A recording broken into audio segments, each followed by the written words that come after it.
স্বাগতম। সাহিত্যের তীক্ষ্ণ কলমে সুরচিত হওয়া, রক্তস্নাত ভয়ার্ত ও প্রভাতের মতো দীপ্তিময় আলোক উজ্জ্বল রচনা সমগ্র দিয়ে পরিবেশিত আমাদের এই বিচিত্র অনুষ্ঠান দ্য টেলস অফ ফিনিক্স, যেখানে মহাবিশ্বের সকল প্রশ্নের উত্তর মেলায় অন্ধকারে, অযাচিত বিস্ময়ের পথ খোঁজে আলোক গহ্বরে। আসুন শুনে নেই শ্রী বিভূতিভূষণ বন্দ্যোপাধ্যায়ের জন্মবার্ষিকী উপলক্ষে একটি দুষ্টু মিষ্টি গ্রাম বাংলার পটভূমিকায় রচিত সামাজিক ও ভূতের গল্প পৈতৃক ভিটা। গল্পের শেষে রয়েছে আপনাদের জন্য একটি প্রশ্ন, তাই পুরো গল্পটি শুনে সঠিক উত্তরটি লিখে যান কমেন্ট বক্সে। সঠিক উত্তরদাতার নাম আমরা উল্লেখ করব পরবর্তী গল্পে। শুনতে থাকুন পৈতৃক ভিটা।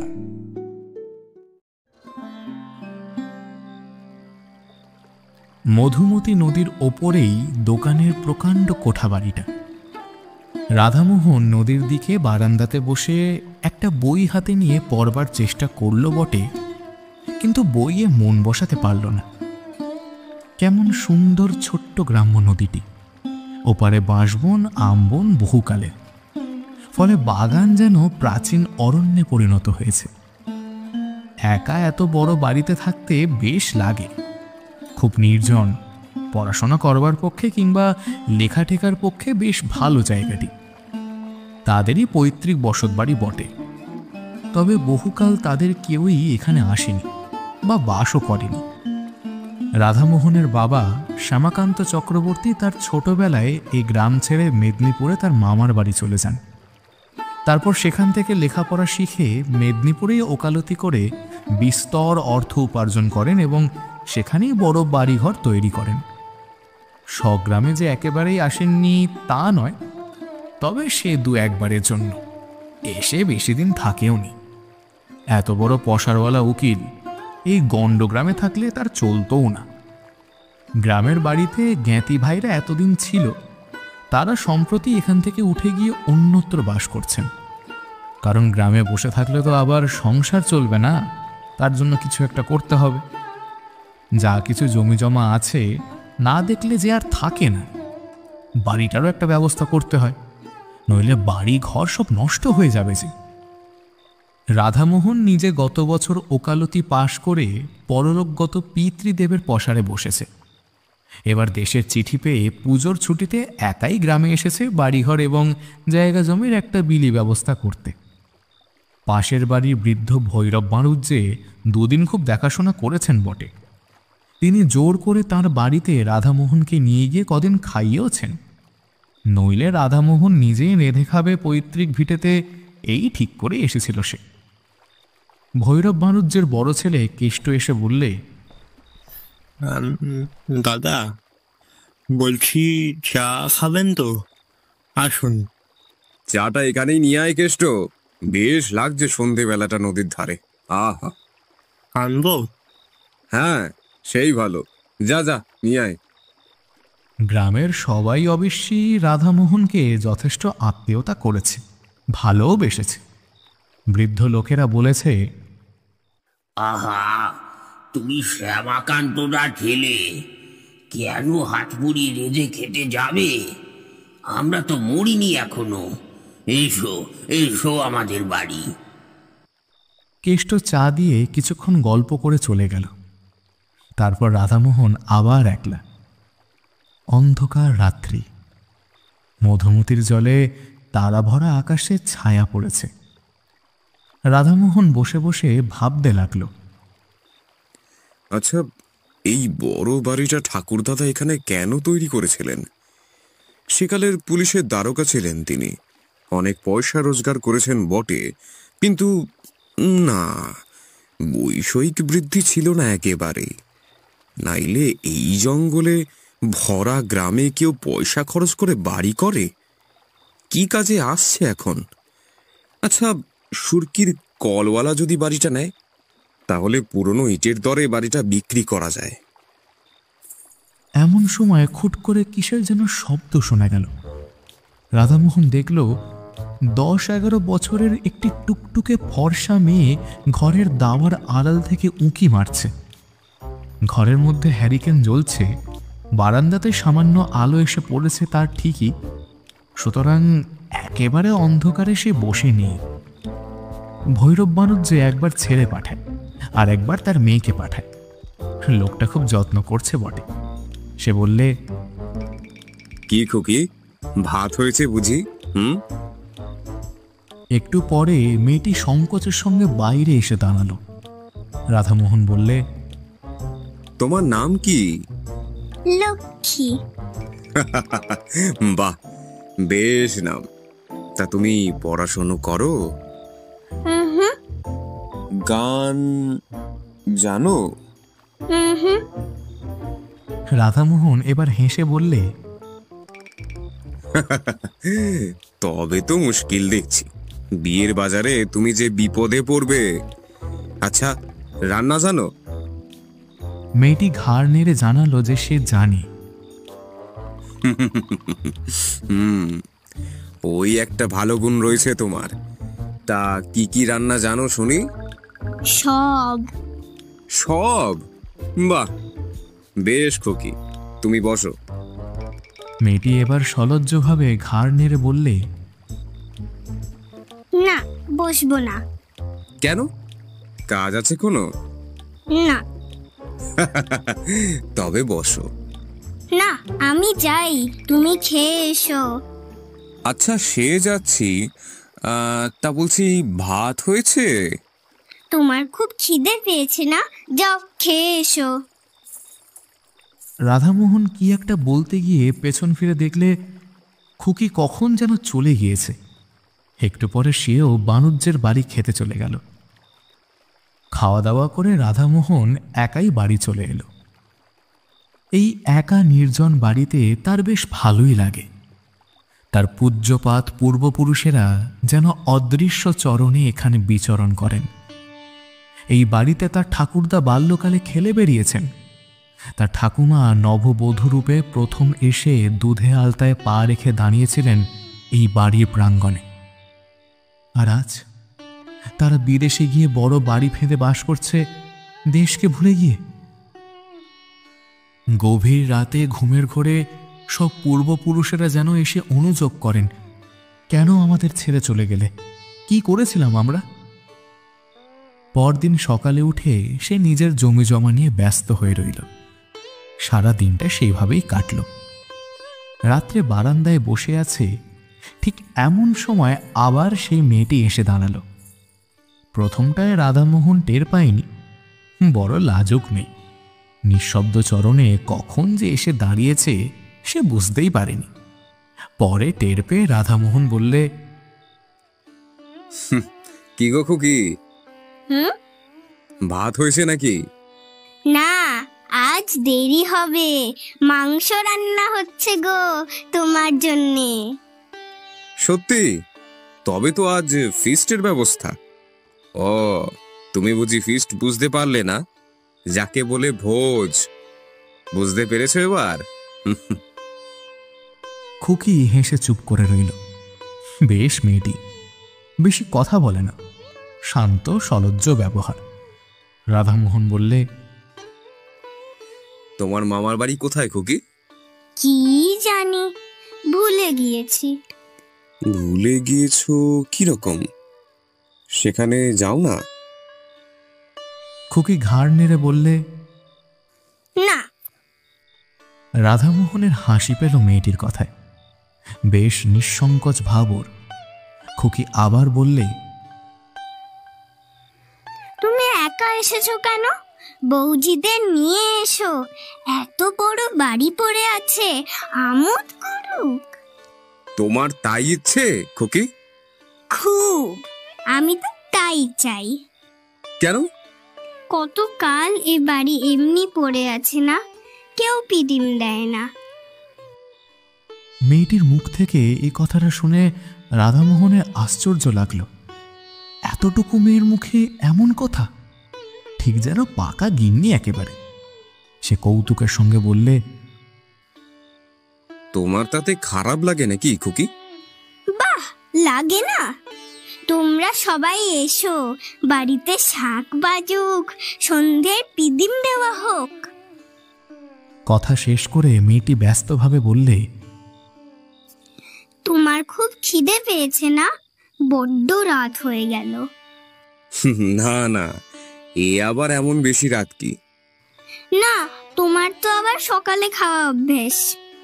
তুমি কি করে জানলে খুকি? একটা অস্ফুট হাসির সুর শোনা গেল মাত্র, কোনো উত্তর এলো না। একটু পরে মাথা দুলিয়ে দুলিয়ে মেয়েটি বললে, ভালো লাগে, বড্ড ভালো লাগে। রাধামোহন ওর দিকে চেয়ে বললে, কি ভালো লাগে খুকি? এই যে তুমি এখানে এসেছো, কেউ তো কখনো আসে না বাড়িতে। তুমি যাও, মাংস রান্না হয়ে গিয়েছে। হয়ে গিয়েছে? তুমি কি করে জানলে? খুকি হেসে বললে, আমি জানি যে। যাও তুমি। দাঁড়াও, আমি মুখটা ধুয়ে আসি, একসঙ্গে যাব। মুখ ধুয়ে এসে কিন্তু মেয়েটিকে আর দেখতে পেলে না রাধামোহন। ছেলে মানুষের চঞ্চল মন হয়তো আগেই চলে গিয়েছে। তবে বেশ মেয়েটি, কেমন পাকা পাকা কথা বলে, হাসতে হাসতে প্রাণ যায় একেবারে। ভৈরব বানুজ্জে তাকে দেখে বললে, হ্যাঁ, এসো এসো এসো বাবাজি, এই এই তোমায় ডাকতে পাঠাচ্ছিলাম। আজ একটু বেশি রাত হয়ে গেল।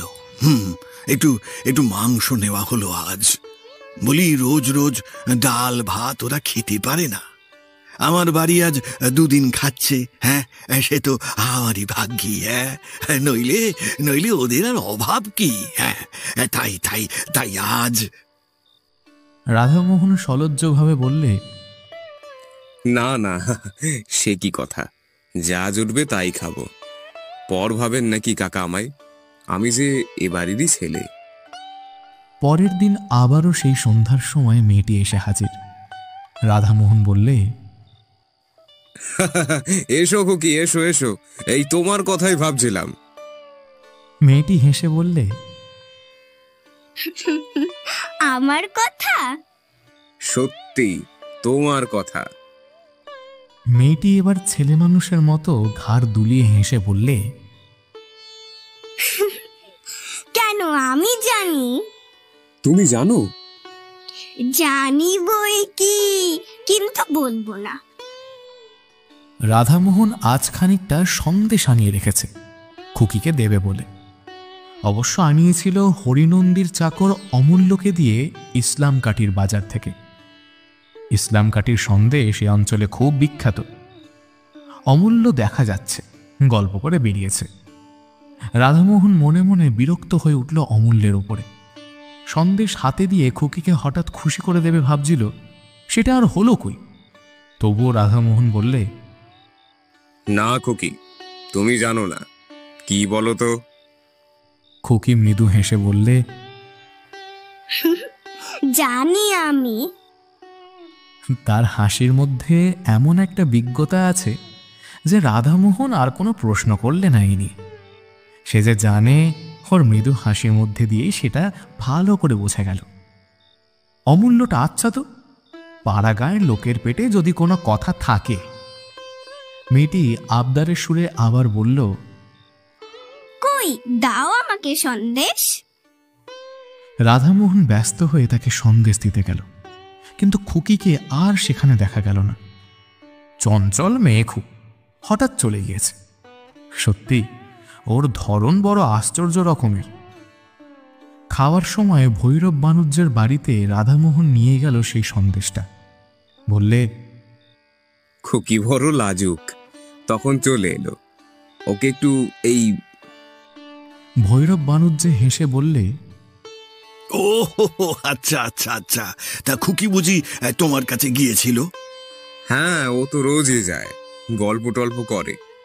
হ্যাঁ, আচ্ছা আচ্ছা, তাই নাকি? হ্যাঁ, ও একটু লাজুকও বটে, খুব খুব ছেলে মানুষ তো। পরদিন সন্ধ্যায় খুকি বারান্দায় তার নির্দিষ্ট স্থানটিতে এসে দাঁড়ালে। রাধামোহন বললে, কাল অমন করে চলে গেলে কেন তুমি? আমি ভারী রাগ করেছিলাম কিন্তু। খুকি হেসে চুপ করে রইল। খেয়েছিলে সন্দেশ? বারে, যখন তুমি বললে ওই তো আমার খাওয়া হয়ে গেল। পরক্ষণে এসে যেন স্নেহের সুরে বললে, এই যে তুমি এসেছো, আমার কত ভালো লাগছে। কি সুন্দর পিদিম জ্বলছে। বাড়িতে একা একা ভালো লাগে। শহরে যাবে? চলো না আমার সঙ্গে, চলো। আমার এখানেই ভালো। ওসব আমার ভালো লাগে বুঝি? বাহ, ওখানে কত টকি, ছবি, কত খাবার দাবার। হোক গে, আমার তাতে কি। তুমি আবার আসবে বলো? নিশ্চয়ই আসবো, কেন আসবো না। এতদিন তো আসনি, ভিটেতে সন্ধ্যের পিদিম জ্বলেনি তো। আচ্ছা, আসি আজ। তুমি তো মঙ্গলবারে যাবে। রাধামোহন বেশ একটু আশ্চর্য হলো। মঙ্গলবারে সে যাবে বলেছিল নাকি ভৈরব বানুজ্যকে? আর ভৈরব কাল আবার বাড়িতে সেটা গল্পও করেছে। তারপর 2 দিন রাধামোহন বৈষয়িক কাজে অন্য গ্রামে গিয়েছিল।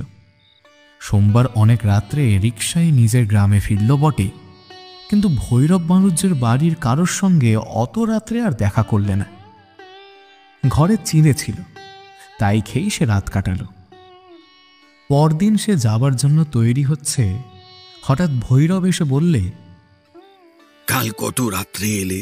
হ্যাঁ, খেলে কোথায়? আমাদের ডাকা তোমার উচিত ছিল। তুমি তো ঘরের ছেলে বাবা, এত এত লজ্জা করো কেন?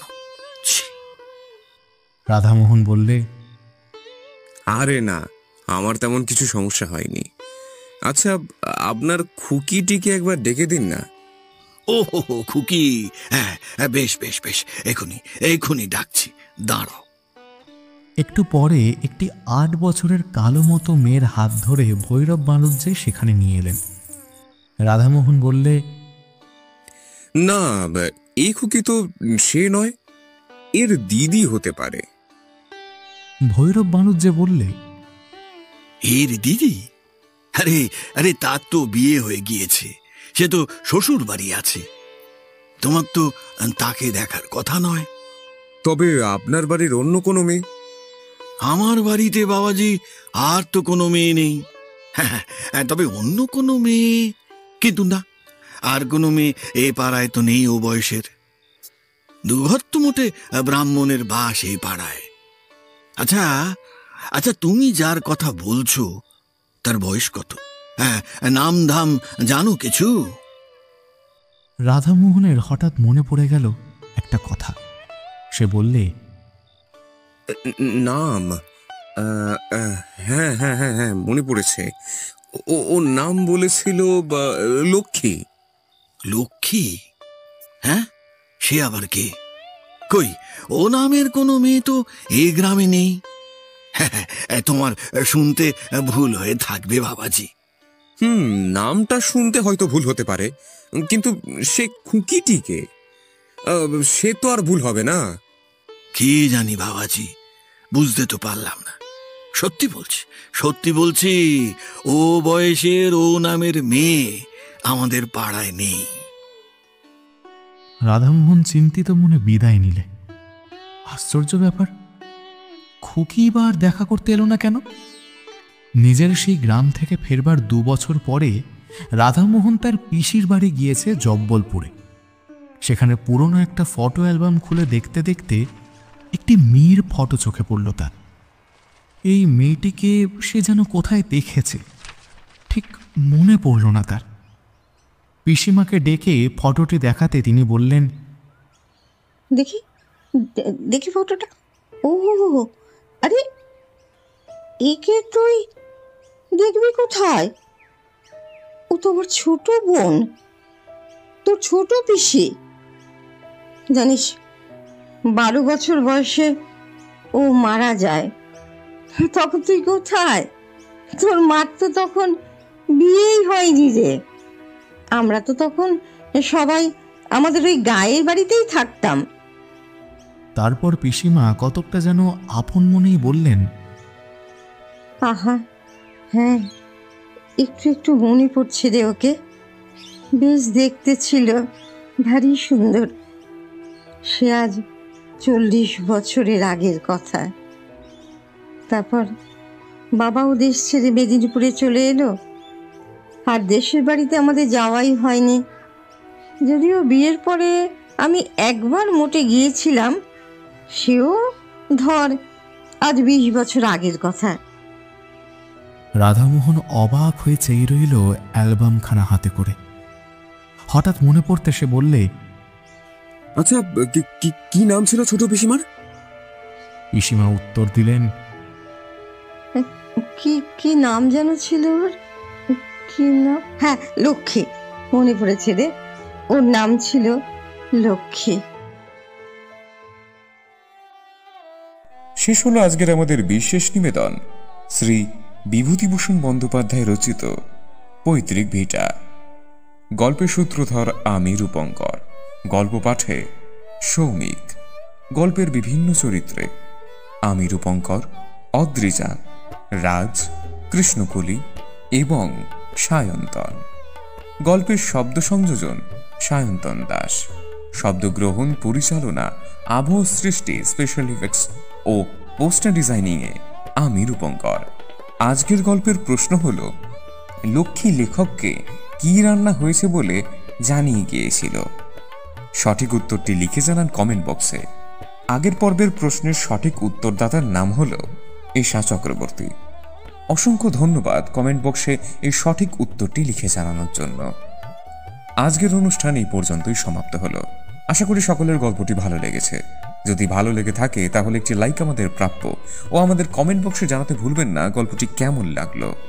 অথবা নিজের লেখা কোনো ভৌতিক, রহস্য, রোমাঞ্চ, সায়েন্স ফিকশন ও যাবতীয় নানা রকমের গল্প ইমেল করে দিতে পারেন এই ঠিকানায়, thetalesoffphoenix@gmail.com।